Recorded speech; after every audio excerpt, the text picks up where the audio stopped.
All right. Hello, everyone. Good afternoon, and welcome to our final webinar of our Search Everywhere Optimization webinar series. Today's topic, we are going to be digging into all things local search and Google Business Optimization.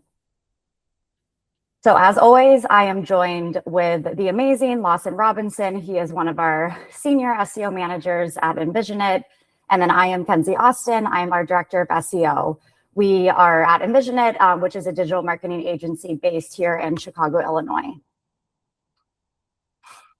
And as I mentioned, this has been a series we've been hosting throughout the month of June. We've had a lot of fun doing this. I can't believe we're up into our final conversation today. Like I mentioned, we are going to be digging into local search. We're going to be talking about how you can optimize your local presence within traditional Google search, as well as AI-driven search. We're going to be really going into a lot of detail around Google Business Profile. So this is a really good webinar for anyone who, of course, has multiple locations. If you're a consumer-based brand that has multiple locations throughout the US, we're definitely going to touch on how to maintain multi-location brands. And then also if you are, a destination marketing organization, a DMO, this is also going to be really relevant to you as well. So throughout the series, we've really focused on the core concept of search everywhere optimization. And as you guys can see here, we've really hit on what we believe to be the most important platforms right now that you need to be paying attention to stay visible within the modern search landscape. Everything from content optimization, YouTube search, Reddit, TikTok, and Instagram. Before we dig into today's topic, Lawson, I'm curious to hear from you. Which one has been your favorite conversation so far? Wow, what a great question.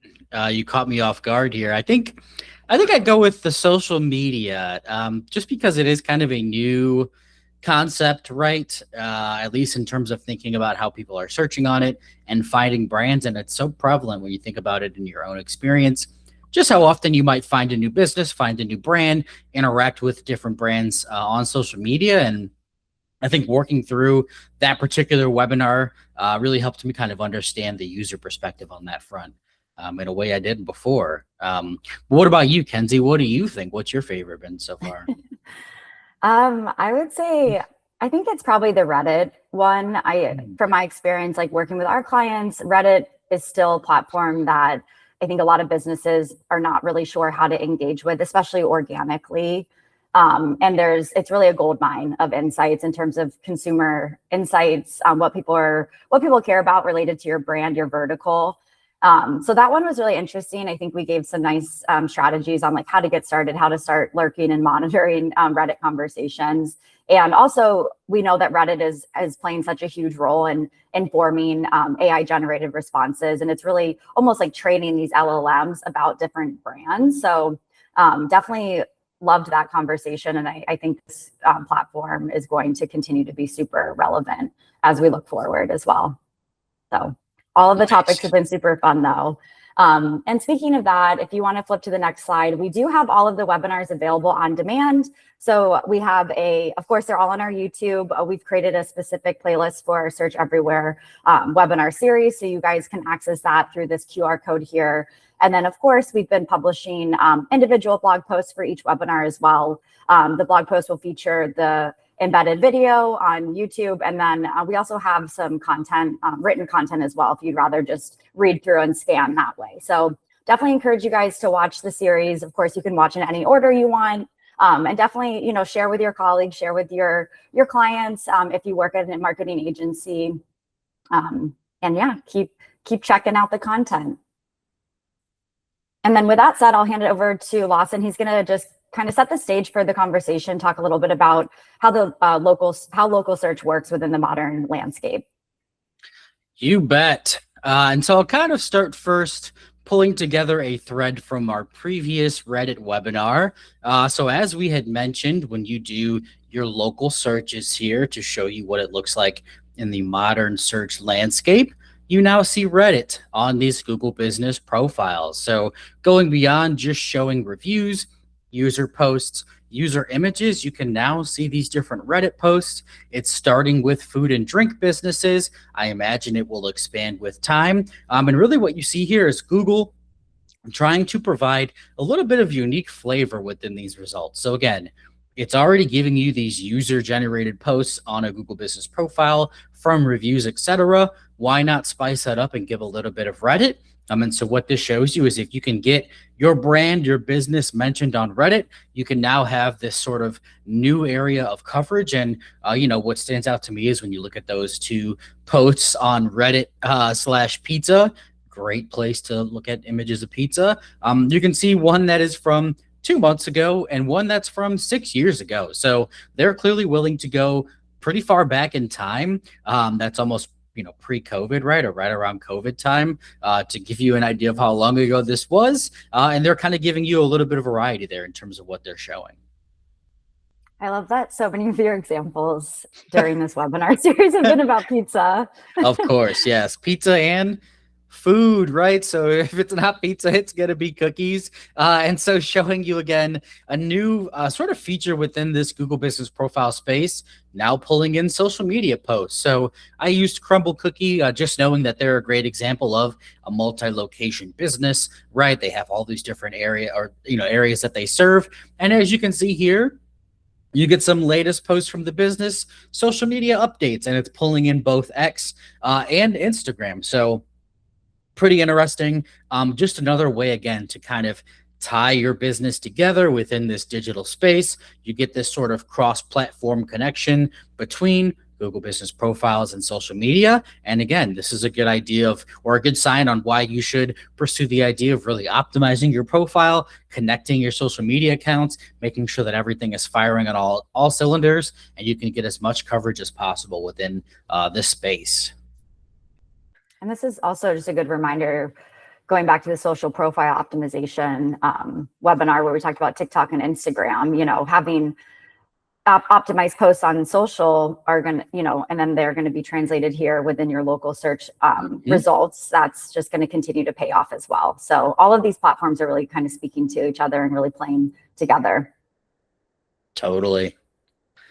Now, you probably have seen this before. We're going to kind of cover the basics before we get into some of the evolutions within local search. But here is your traditional local pack, the 3-pack, and then your map pack. So you can see local pizza near me. Then you get the 3-pack on your left-hand side, 3 different locations. Then you get the map on the right-hand side. This is very traditional. It is kind of almost old school at this point. So I wouldn't be surprised if we get some kind of change in the future with how Google presents this, but people really like it.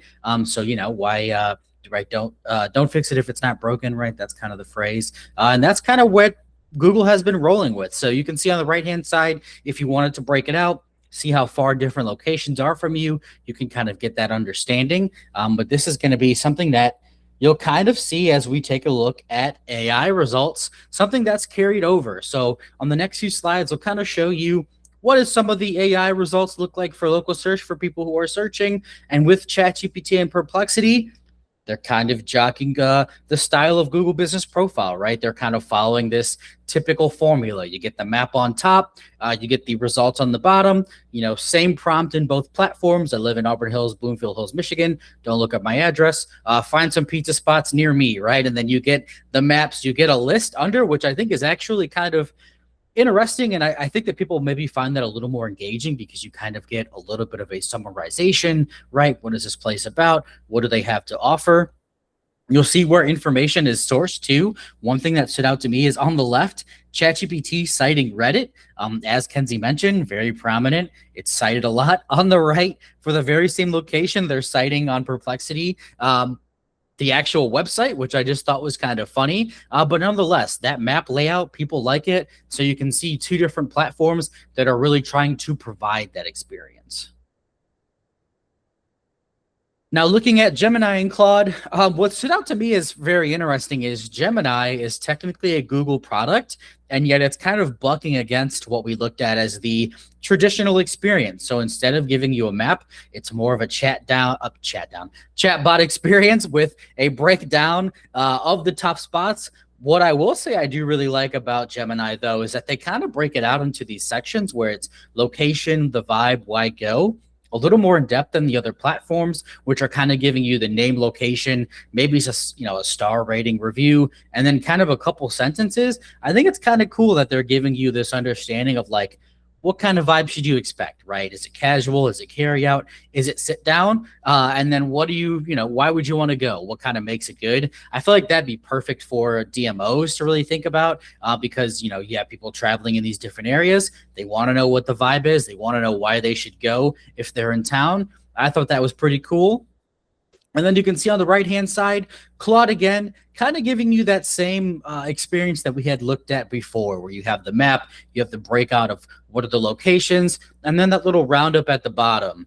One thing that stood out to me is that these AI platforms really lean heavily towards these big brands that are chains. So you can see on the right-hand side with Claude, Buddy's Pizza, Guido's Premium Pizza, Green Lantern Pizza. Those are all different chains in Michigan. And only, I believe on the last slide, the only one that was being sourced that wasn't a chain was the Larco Bros Pizza, right, which is kind of a localized spot. So that is maybe one thing to keep in mind, which is when you look at these AI tools, they do really like big names, they do really like big brands, and they might just lean a little more heavily towards brands that have that strong presence on the internet.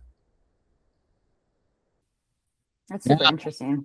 I agree. Yes, I thought that kind of stood out to me, especially when you think about food and drink, where I think people tend to lean more towards like the localized, right? Which they want what's kind of the local area business as opposed to a chain. But yeah, we'll see how that if you're, I'm sure if if you're searching within one of those LLMs and you maybe specify like I'm looking for non-chain, like only local, I'm sure that would kind of switch up the results, but that's a really good insight to be aware of, especially for some of our clients that are like multi-location, have more of that national brand presence. Yeah, totally agree.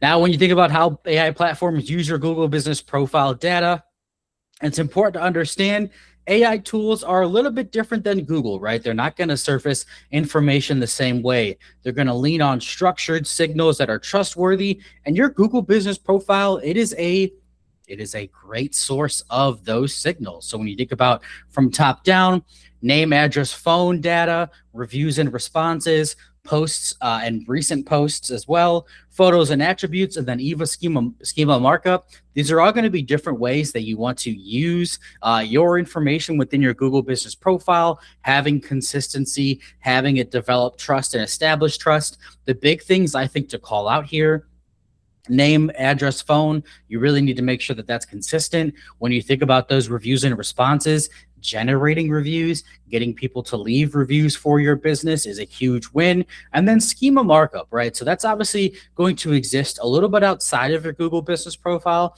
But what you want to do is you want to use that on your website to really help line information up with what you have on your Google business profile, so it is as one-to-one as possible and you have that consistency for AI bots. And for the schema markup, you're referring to like the local business type? Yep. Okay, awesome. And then looking at how AI platforms use your Google business profile data and why this matters. So when you think about this again, AI platforms, they're going to be cross-referencing your Google business profile, your website against third-party data sources. So you need to have that keyword consistency, right? You need to have your entity reinforced in terms of what do you offer? What is your name? What do you have for customers? When you think about these reviews, right, you're really going to want to lean into getting specificity. So the more that people can really describe your products, what you have to offer in great detail, the better. If it's a generic review, it's not going to give a lot of juice to these platforms to synthesize. You want those in-depth, detailed reviews. Recency bias is important. So when you're making your profile publishings schedule, make sure it's consistent. Again, I mean, I use that word a million times. You want to have weekly posts. You want to make it look recent so that people think, hey, this business is up to date. They're keeping information accurate across their Google business profile. And last but not least, as Kenzie mentioned, thinking about that schema markup, that local business schema, it's basically going to act as a sort of a safety net, right? This secondary confirmation layer, really telling the AI bots what your business is about, getting that information across your website, and connecting the dots to your Google business profile. Yeah, I think there's been just like a very common theme throughout almost all these webinars, but even going back to the very first one when we talked about how to optimize your content for LLMs. And a lot of what Lawson covered in that one was content freshness, auditing your Mm. content, keeping things updated. And you'll see he's talking a lot about that here with Google Business. We talked about it with social profiles as well. So just keep that in mind as you guys move forward and you start paying closer attention to how to optimize for AI and modern search. A lot of it is just nurturing your content, getting out of that mindset of set it and forget it. You can't just publish a blog post and expect for it to just do all the heavy lifting for you. You really have to water it as if it were a plant and continue to refine it, tweak it, pay close attention to how it's performing and continue to make those optimizations on an ongoing basis. So I think that's just like a common takeaway across all of these different platforms when you're optimizing. Definitely. Great note.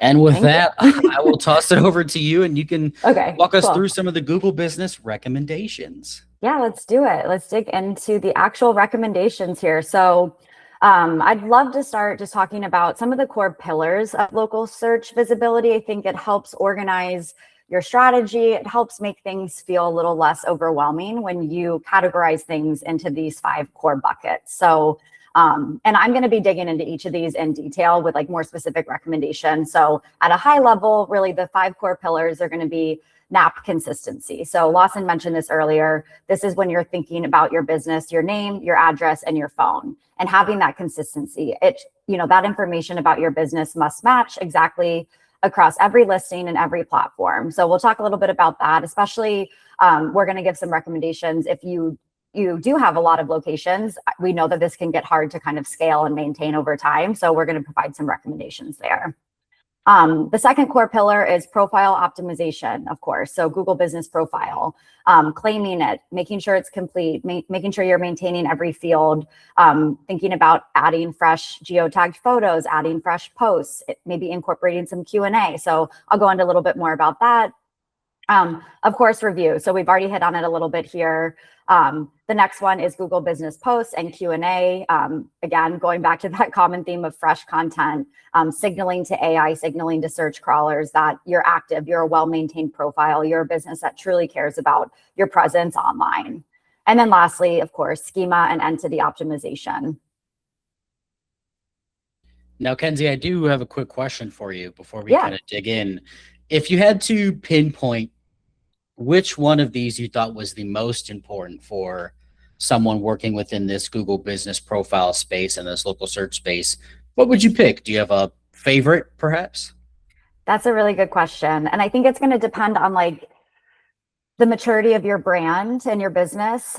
So if you are potentially a newer business, I would lean on the first 2 where you're really setting up your profile, you're getting everything claimed, you're getting the fields filled out that accurately represent your business, and you're really making sure that across all these different listing and citation platforms that you have that NAP consistency.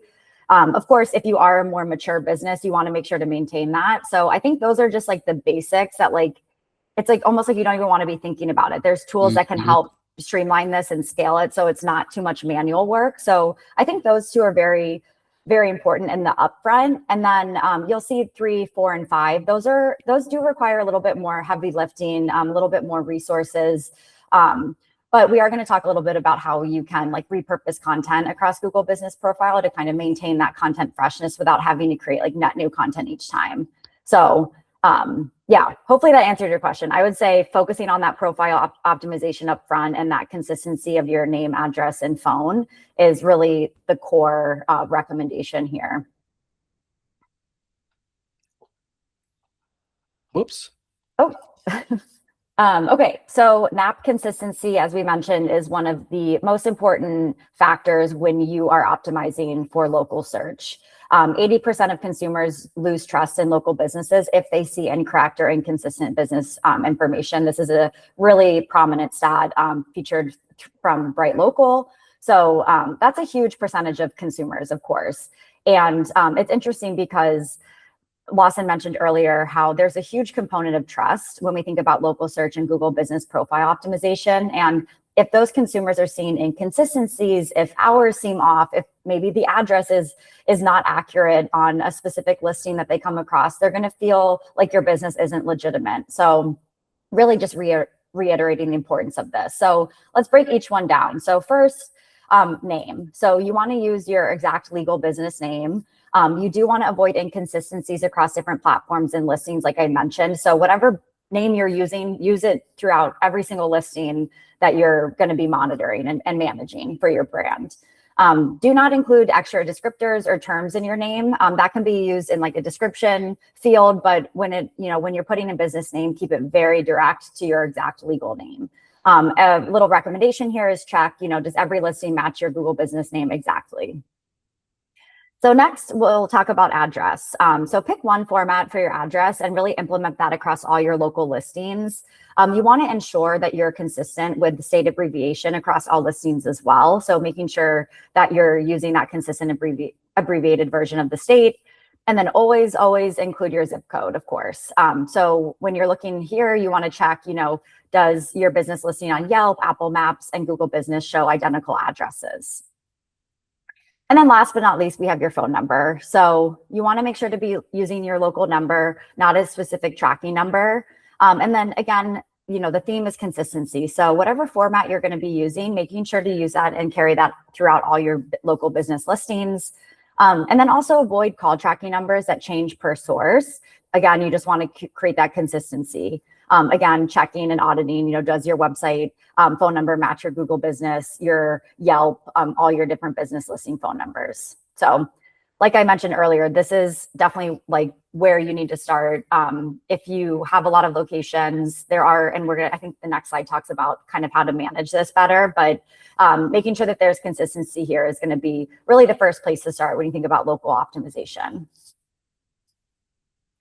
Okay, and then with that said, managing local search at scale. So we do know we work with a bunch of multi-location brands, some with over 100 locations in the United States, and different franchisees that are managing their own individual Google business profiles.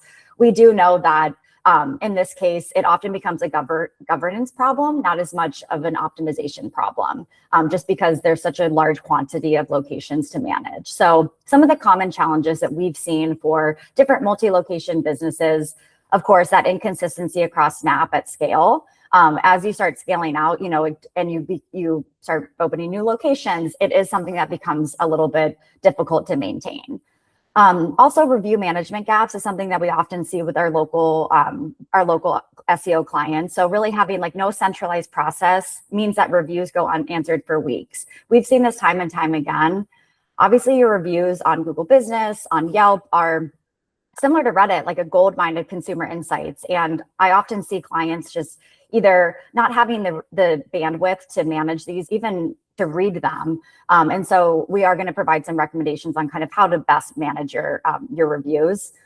And then lastly, one of the final common challenges is no visibility into performance. So, local search performance is super informative when we're looking at our overarching holistic strategy from marketing and for organic. And without having that reporting, it's nearly impossible to know which locations are either performing well, which ones are underperforming, and really where those big local search opportunities exist. So something that we always make sure to include when we're working with a local client is very specific Google business reporting within our dashboards, because we really want to hone in on an individual location basis. Now, the last thing I'll say on this slide is just recommending some tools. I'm sure some of you guys listening have heard of these. These are kind of the best in class local tools, local citation management tools. Yext is one that we recommend, and quite a few of our brands are on right now. I would say this one is best for enterprise level brands, looking at 50 plus locations on average. That's really where we've seen it most helpful. It is one of the more expensive tools within the market, so just something to keep in mind there. That's why we typically recommend it for more of those enterprise level brands. Bright Local is another really great option for if you're more of like a mid-market business, or even potentially for a marketing agency like us at Envisionit. Leveraging Bright Local is a really nice tool where you can like audit, you can track, and you can manage your listings across various different locations. And they also offer white label reporting, which is really nice for client experience and reporting. And then lastly, of course, you have the free version of the Google Business Profile Manager. This is really good for just kind of getting started, starting to understand how reporting works within local search, really starting to understand doing like bulk uploads of edits to your businesses, things like that. So that's where we're at in terms of our recommendations, especially if you are a business that has a little bit more locations across the US. Okay, so now let's dig into each of those core pillars. One of the first ones I mentioned was profile optimization. So this is pretty obvious, but you want to make sure you claim and you fully complete your profiles. Incomplete profiles really lack that organic visibility. And this is often something I see with clients is that, they've kind of just done the basics. They filled out their name, their address, phone number, and maybe their hours, and they've left it at that.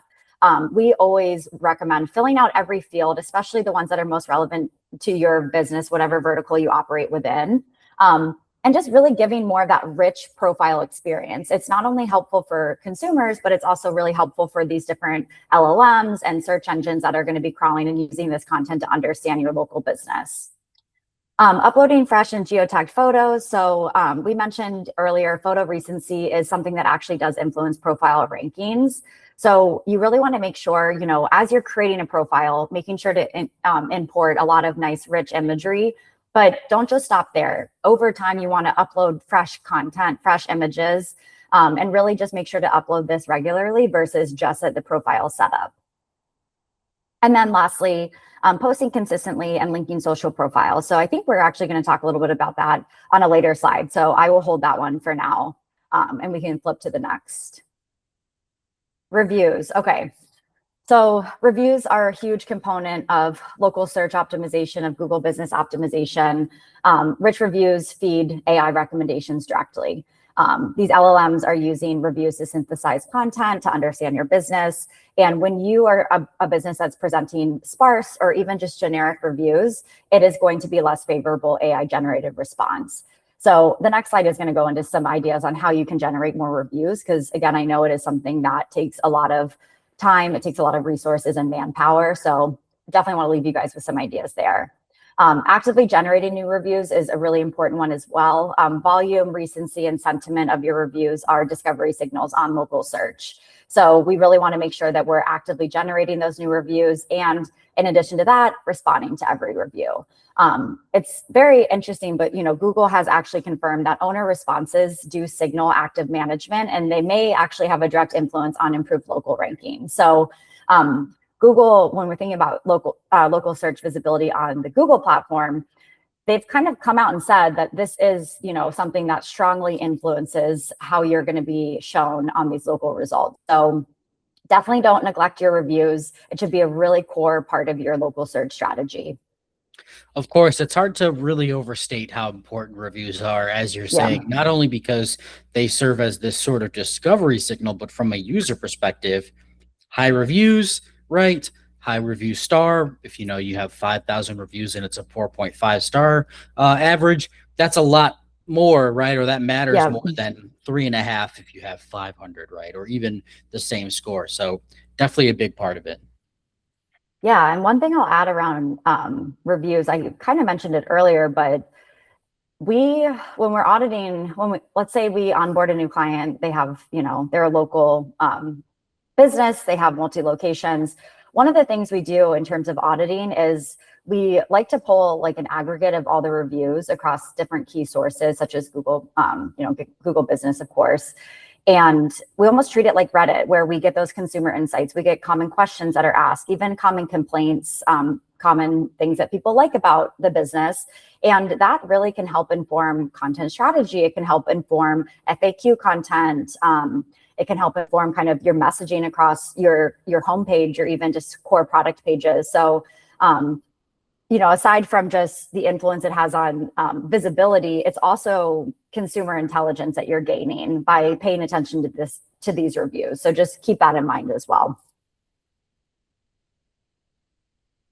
So yeah, I mentioned we are going to provide some strategies to generate new reviews, because I know that, again, this can be something that's a super high lift. Not all of these are going to be relevant to every single person, because some of them are kind of dependent on the vertical that you operate within, but a few ideas. So one is post-transaction email. So sending a review request, around 1 to 3 days after a purchase or after someone has either booked a service or has come for a service at your business.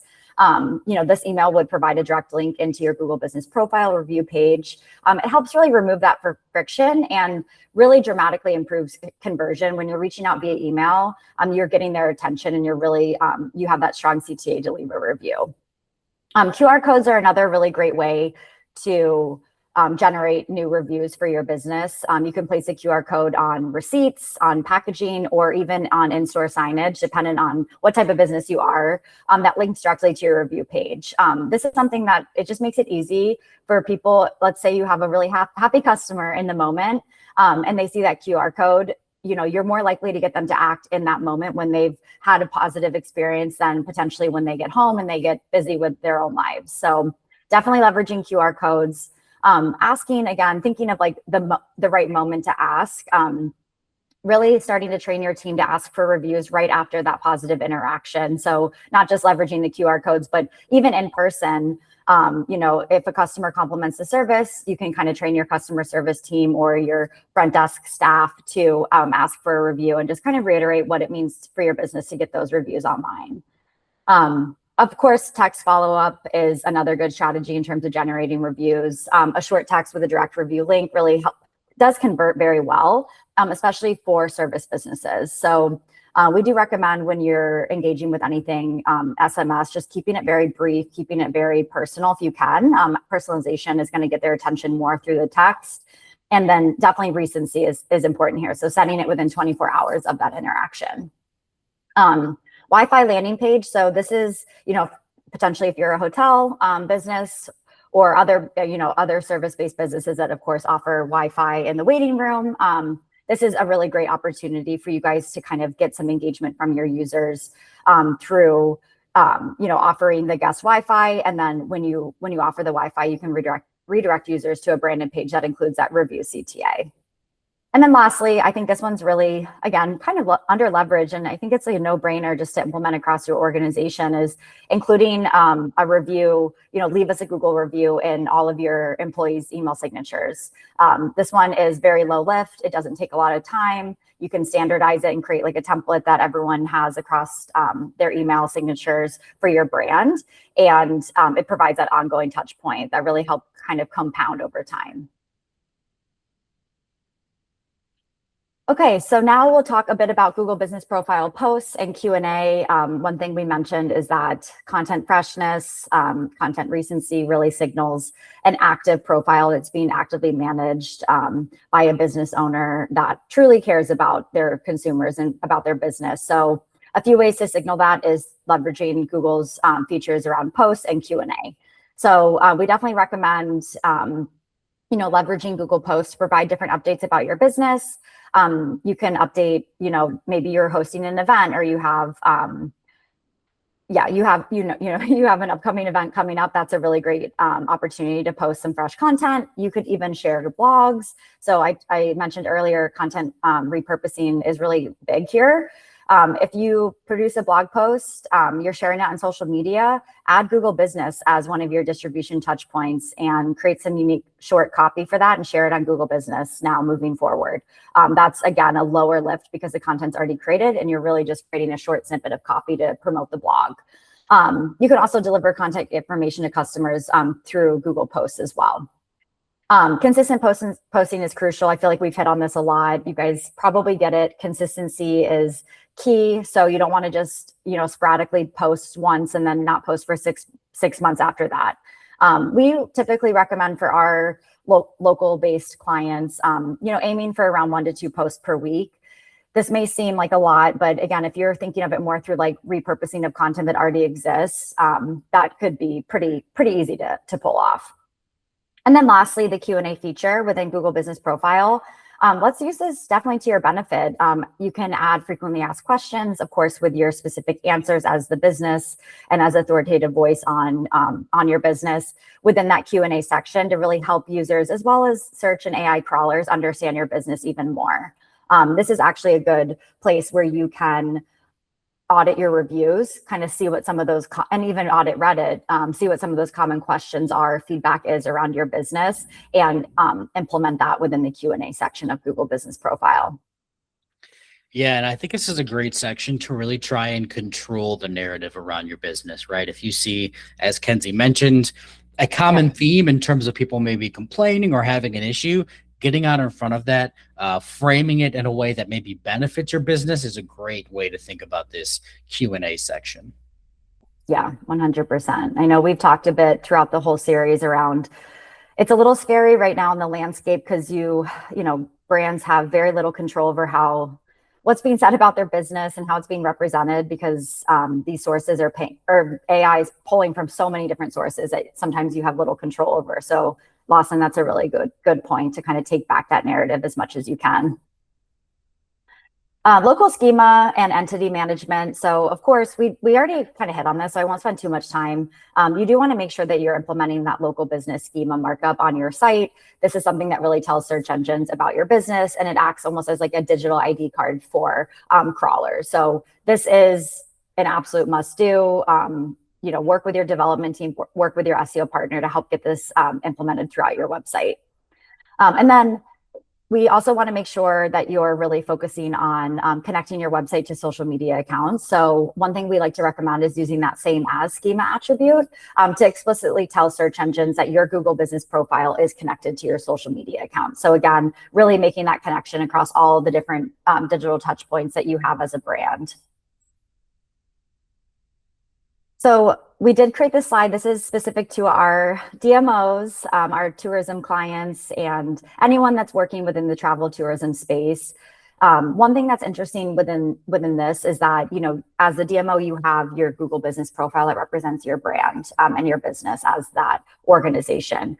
But all of your partners within, let's say, the city of Chicago, all the restaurants, the hotels, the different tourism attractions, they all have their own individual Google business profiles as well. And those all represent your brand as a DMO. So it can get pretty overwhelming because there's a huge list of partner Google business profiles that you may not have direct control over.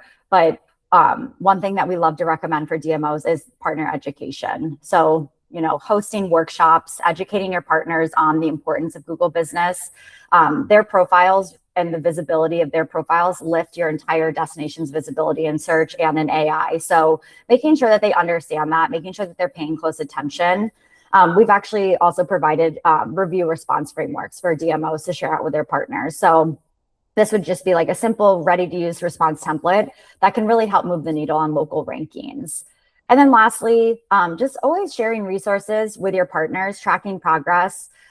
There's a lot of different resources online, whether it's an optimization checklist for Google Business Profile, different guides, best practices, even feel free to share them on this video and this webinar, and just kind of get that conversation started with your partners. It's really going to pay off in terms of how you're able to really dominate that local search visibility within your destination.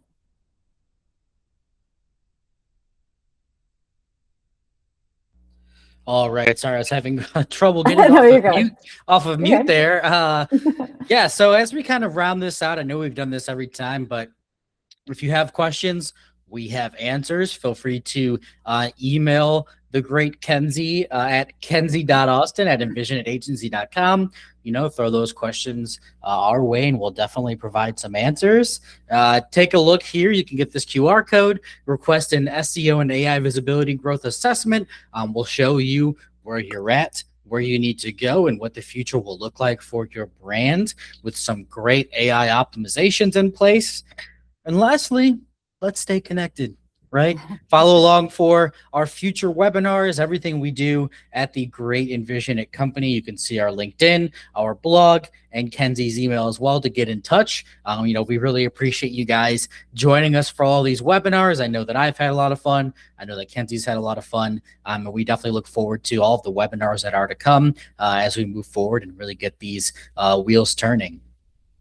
Yes, thank you guys. And like Lawson said, definitely stay tuned, stay in touch with us, especially through LinkedIn. That's where we'll be sharing any upcoming webinars. We plan on doing a lot more of these moving forward. We've had so much fun, and it's been really good experience for us. So we just appreciate your engagement, your interest in the topics, and we hope to chat with you guys more. Awesome. Thank you, guys. Thank Bye. you.